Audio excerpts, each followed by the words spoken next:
मान लीजिए हम एक ऐसा फंक्शन बनाते हैं जो किसी क्लास के टॉपर की जानकारी प्रिंट करता है।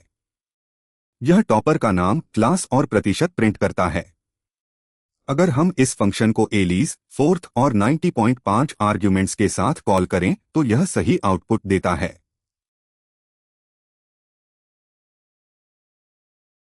लेकिन वास्तविक जीवन में कई बार हम डेटा CSV फाइल से पढ़ते हैं या डेटाबेस से प्राप्त करते हैं। ऐसे मामलों में हमें अलग अलग वैल्यूज नहीं मिलती, बल्कि पूरा रिकॉर्ड ट्यूपल के रूप में मिलता है। मान लीजिए हमें एक रिकॉर्ड मिलता है। अगर हम इस रिकॉर्ड को सीधे फंक्शन में पास करने की कोशिश करें तो पाइथन एक एरर देगा, क्योंकि फंक्शन 3 अलग अलग आर्ग्यूमेंट्स चाहता है, जबकि हमने उसे केवल एक ट्यूपल दिया है।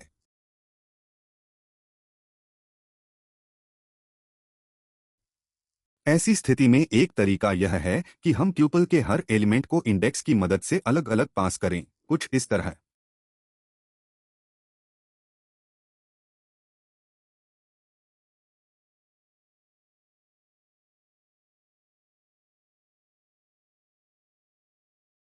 यह तरीका थोड़ा लंबा और असुविधाजनक लगता है ना? इसका एक और बेहतर तरीका है, लेकिन उससे पहले मैं रिकॉर्ड की वैल्यू बदल देता हूं ताकि आउटपुट पहले वाले उदाहरण से अलग दिखाई दे। अब हम वेरिएबल के पहले एस्टरिस्क लगाते हैं और फंक्शन को कॉल करते हैं।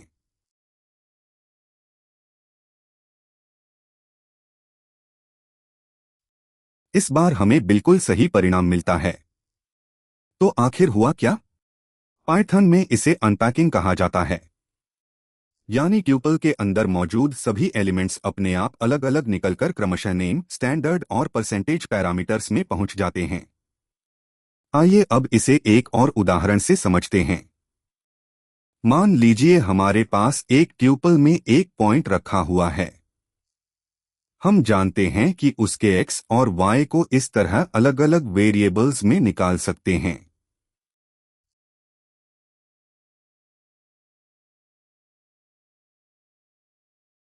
लेकिन अब एक अलग उदाहरण लेते हैं। मान लीजिए हमारे पास खिलाड़ियों की एक लिस्ट या अरे है। अगर इसमें 5 खिलाड़ी हैं तो सामान्य तरीके से हमें 5 अलग अलग वेरिएबल्स बनाने पड़ेंगे।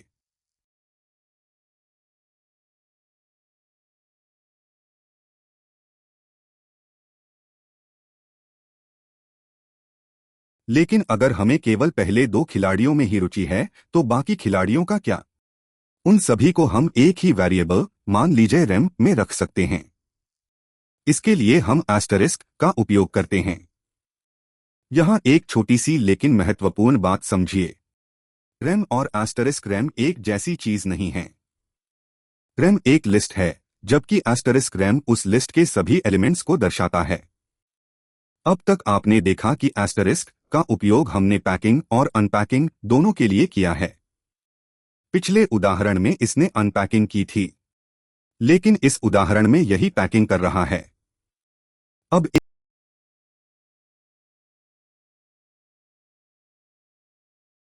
एक और दिलचस्प उदाहरण देखते हैं। हम अपने प्रिंट अंडरस्कोर टॉपर फंक्शन को थोड़ा बदलते हैं।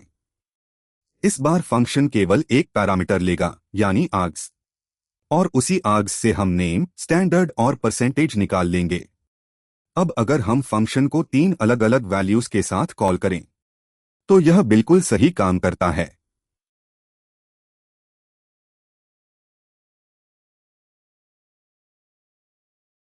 लेकिन अब आपके लिए एक सवाल। अगर हम 3 अलग अलग वैल्यूज देने की बजाय 3 एलिमेंट्स वाला एक ट्यूपल पास करें तो क्या होगा? जरा सोचिए। पहली नजर में तो लगता है कि एस्टरिस्क उस ट्यूपल को अनपैक कर देगा, इसलिए प्रोग्राम चल जाना चाहिए। लेकिन ऐसा नहीं होता।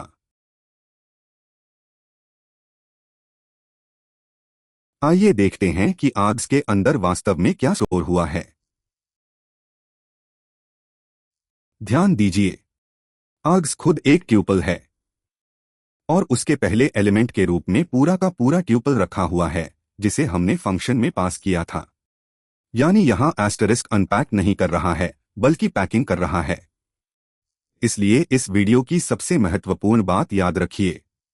जब हम फंक्शन को कॉल करते समय एस्टरिस्क का उपयोग करते हैं तो वह अनपैकिंग करता है, और जब हम फंक्शन को डिफाइन करते समय एस्टरिस्क का उपयोग करते हैं तो वह पैकिंग करता है।